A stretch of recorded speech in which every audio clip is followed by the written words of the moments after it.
In general, it's better to, say, cut up a peach and eat the whole peach as opposed to go and get, a medium green juice because you think that incorporating all of these fruits would be better.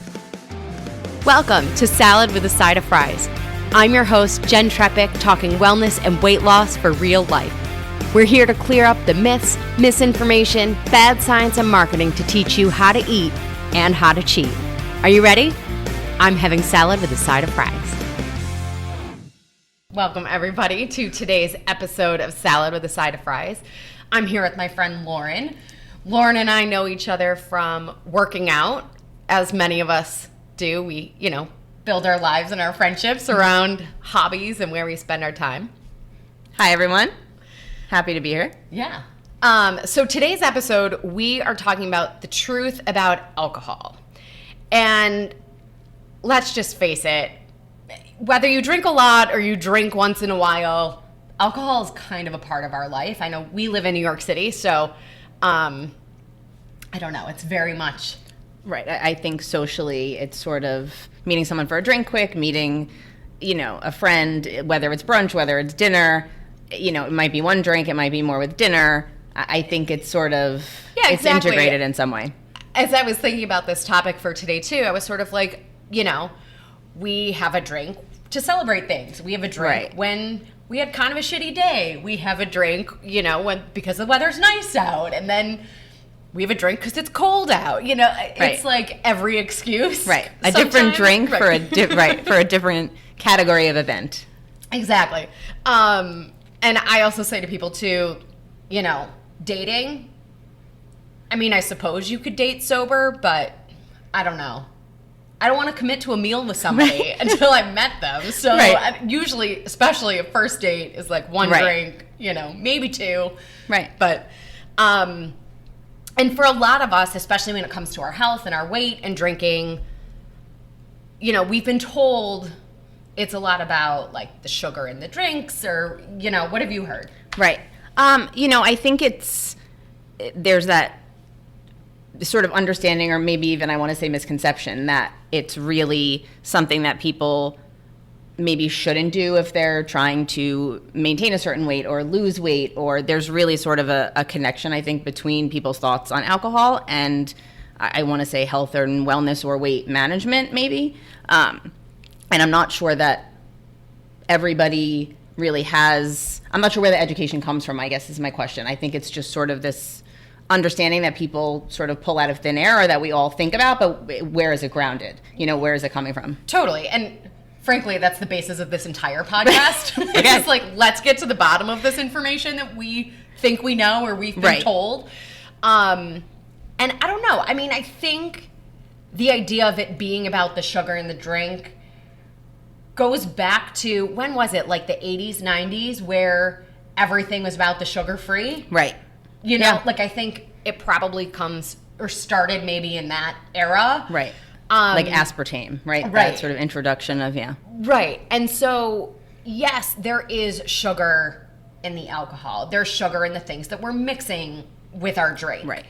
And a lot of times I hear people say too, like, oh, the issue is really that after having a couple drinks, maybe all the rules of our nutrition plan go out the window and then we just choose whatever we feel like, and that's where the problems begin. But so today we're going to sort of dispel that and get down to the nitty gritty. And the truth is, it's all about the liver. Okay, so the liver's job in the body, the liver is super important in metabolism for our regular nutrition. But probably one of the most critical roles of the liver is detoxification. And so our body identifies a lot of things as toxins. Our liver identifies a lot of things as toxins, not just alcohol. Right. Although we know it's considered a toxin because they call it intoxicated. Right. But the liver also identifies sugar as a toxin. Some of our medicines are identified as toxins in the body. Food additives, preservatives, food coloring, sweeteners, flavor enhancers, chemicals in our agriculture, air pollution, all of these things, plastics from our water bottles, all these things have to be processed by the body. And so the liver's job is to take these things that it identifies as toxins, convert them into something that the body can then eliminate. And depending on what it is, it's either eliminated through pee or through poop. Like, here we are, we're talking about pee and poop. Great, welcome. Right. You know, this is where we're at. Right, well, it happens. Right. You know. But so with the liver and identifying all these things as toxins, like, how does it prioritize? So the liver can only process one thing at a time, and then it prioritizes based on how toxic it is. Okay. So we can wrap our head around the fact that alcohol is more toxic than sugar. Right. Sugar is more toxic than fat and proteins. Right. Right? Because our body knows what to do with fat and protein. And the liver still has to process them, but it's not going to get to the fat and the protein until the alcohol and the sugar are processed out. Right. So when I first learned this, I had this like aha epiphany of, oh my God, that's how alcoholics develop fatty liver. Right. Because their body never gets to process all of the fat. Right. And so it builds up in the liver. Because the other thing that the liver does is it sort of holds onto everything that it processes, and waits till cells in the body need it, right, to then release it. So ultimately, once we drink, once we have that alcohol in our system, our body is not processing anything we've eaten until it's processed out all the alcohol. Right. So which, then contingent upon the amount of alcohol, right, could actually be a significant amount of time. Absolutely. Right. And listen, we've all been there, whether right, intentional or not. Right. You know? So the question then becomes, so what do we do? Right?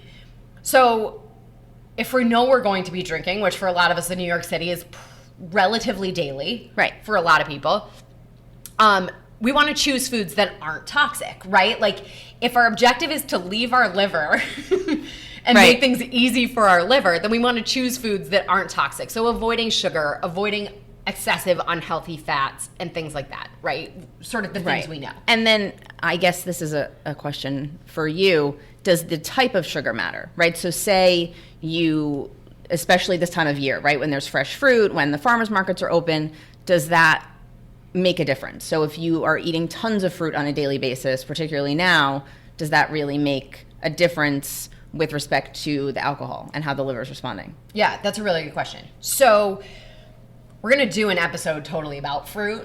Okay. Kind of like understanding it all. But like if you're eating, if it's natural existing sugar in the world, like in fruit, right, and you're eating it with the whole fruit, so it has fiber and other nutrients with it, right, it's not impacting your blood sugar in your body the same way as eating a pixie stick. Right. Duh. But also not impacting your body the same way as a juice. Like sometimes, a lot of times, right, people will choose, oh, I'll have a green juice. You've really just concentrated all the sugar, eliminated all the fiber, and so it's rushing your body with sugar that your liver's going to have to process. Right. So that's not a simple, straightforward answer. No, but it, because I know some people will try to even limit their servings of fruit, but I think you did answer the question. So it just, I think in general, it's better to say cut up a peach and eat the whole peach as opposed to go and get, a medium green juice because you think that incorporating all of these fruits would be better. And then apply both of those answers to how your body would respond if you involved alcohol somehow. Exactly. Exactly. So the interesting thing too about our liver, basically the filtering process happens through a coordinated effort of two families of enzymes. So one family is called cytochrome P450s, and the other is called conjugated enzymes. And so, not needing to dig into all the science of it, we can actually choose foods that boost our intake of these enzymes. Okay. So those foods would be, get out your pens, people, bananas, avocado, papaya, kefir, pineapple, miso, tempeh, soy sauce, sauerkraut, almonds, coconut, walnuts, chia, sunflower seeds, olives, garlic. Okay. Not totally exhaustive. There are certainly other foods, but this gets us started. The beginning of the group seemed almost like a little acidic. Yes, okay, exactly. And there's also a whole thing about like fermented foods. having a positive effect. So it's kind of similar to that. Okay. And then there's also digestive detox support through teas, fermented foods. Okay. Some people say coffee. I don't know. There's sort of mixed science on that. Do what you want. Some also say activated charcoal can help. Okay. We're going to do an episode all about activated charcoal because I think it's a whole thing. Right. We'll get into it. And a cleanse can be great. I don't recommend, as we were just talking about juicing, I don't recommend fasting. I don't recommend a crazy extreme cleanse. Right. We'll do another episode all about cleanses and stuff like that. We'll start a list. Right, exactly. Drink lots of water. Mm-hmm. We've all heard that too. And then there's also a bunch of herbs that can support our liver and detoxification. So milk thistle seed, N-acetylcysteine, dandelion root, hawthorn berry extract, burdock root, licorice root, rosemary leaf, ginger root, turmeric root extract. And again, I don't think you need to go hunt the world to find each of these things. I actually I still take a supplement that has all of these things in it. And funny story. So years ago, I was working at a hedge fund and we had a big firm dinner and everybody drank more than was necessary. The meal had drink pairings with every course. Oh, okay. And it was a forever long meal. So long story short, the next day, everybody still had to be at work at 8 a.m. So we all roll in. Definitely hangovers abound, One of the analysts had an at-home breathalyzer test for some reason. So a bunch of people blew into it to see what their blood alcohol was. And I think everyone in the office who did it still had alcohol in their blood except for me. And I'm convinced it's because I took this supplement. And here's the thing about detoxification in general. There's sort of specific, a week-long detox where you're focusing on digestive detoxification and things like that. But liver and other organ detoxification is a constant process, right? We're always breathing in pollutants. We're always taking in things we don't necessarily realize we are. And so detoxification is always, all the time. So all these things we talked about, you can start now, obviously start, but it's not like tomorrow you're going to notice a difference and then you can stop because you're not drinking tomorrow night. Right. It needs to be sort of incorporated into everything we're doing all the time. Right. A part of your general wellness routine all the time. Exactly. So actually, to make this easy for all of you, because I know that this is the question that's coming, which is, what were you taking? Right. So I will put a link to that on our site. You will go to saladwithasideoffriespodcast.com and we'll put that up there. And the last thing, just talking about alcohol in general, I know a lot of people have different opinions about it and different priorities around it. And I know you have stories with your... Right. Well, I mean, my own experience with alcohol, I think, has been a little bit different and maybe I've been more sensitive to it since I started drinking, since my first drink, because I get migraines and I have since truly I can remember. So I've always been a little bit more aware of how I felt with each drink. And it as you were talking about the following day, right, I've always been aware of how I might feel the next day, because in the moment you are enjoying the drink, but for me, it's not worth the migraine the next day. So I think I've always probably drank a little bit less than maybe my peers, or even maybe what I'd like to. I'd like to have another drink, but I hold back. And as I've gotten older, I've drank even less than that because my body just can't even sustain a second drink or a third drink like I used to 10 years ago or more, because... Yeah, and all of that is exactly for these reasons. Right. Like, when we were younger, our liver had a lot less years of use. Right. Or abuse. Right. And we were eating different things. We were living a different kind of life. Right. And all of that plays a role. And even the whole thing of getting a migraine the next day. Right. The migraine is the side effect of the detoxification. Right. And an interesting point... It's all connected. It makes sense. Right. An interesting point that my neurologist had mentioned years back too was something about just the medication I'm taking, right? Your liver, that's something else that your liver has to worry about doing. Yep. So if I get a migraine, then that's coming into play too. So it's the food, everything you talked about, the alcohol, everything you talked about, plus then a medication on top of that. So all of those things were just not worth it for me to be in pain. Plus then you're adding the medication on top of it. And will it work the way it's supposed to if you've already given the liver so many things, right, to work on before even taking the medication? Yeah. So that's sort of been my own experience and why I think I've pulled back a little bit from the time I even had my first drink. But I also do have a little bit of a family history, so I think that made me maybe more weary than the average person, in addition to the migraines. Yeah. So. And when you say a family history of, like alcohol abuse, right? Yeah. And so that actually brings up a really good point to kind of take this in for a landing. Like, if alcohol is a crutch for you, if you feel like you might have a problem, or a challenge with managing your alcohol or other substances, please just get some help. We recommend the Substance Abuse and Mental Health Services National Helpline, which is 1-800-662-HELP. So 1-800-662-4357.